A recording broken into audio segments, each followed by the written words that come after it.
The #1 recommendation from the Oklahoma Alzheimer's Task Force is to establish and fund a statewide information and referral system for Alzheimer's patients, caregivers, and families to connect them with support. You're already dealing with the complication of having to go through the heartbreaking circumstances of your loved one fading away from you.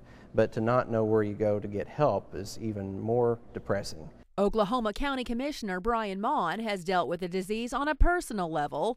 His grandfather was diagnosed with it 9 years ago.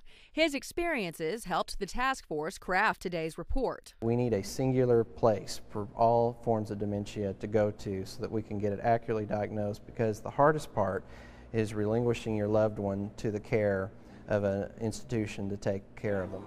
The report also focuses on Alzheimer's education. The task force wants professional caregivers to complete 4 hours of additional training every year. Task force members would also like to see more state funding allocated to nursing facilities to improve staff education on Alzheimer's and dementia. We're going to have to put some financial resources into helping those with this disease in ways that are fiscally sound for the state. Otherwise, we're going to look at a pretty serious public health crisis coming down the road. Advocates for the Oklahoma Alzheimer's Association point out a large number of baby boomers are at high risk for developing the disease. Keely Hicks was at the Capitol Tuesday distributing the task force report to state lawmakers. Our #1 ask at this point is that they read it and that they understand that this is a crisis and that we're going to see a tsunami of an aging population in this state, and so it's important that we really start to think about this now.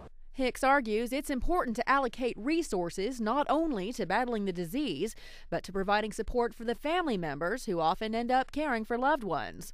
She points out caregivers face health risks of their own. Things like depression, illness, oftentimes death as well.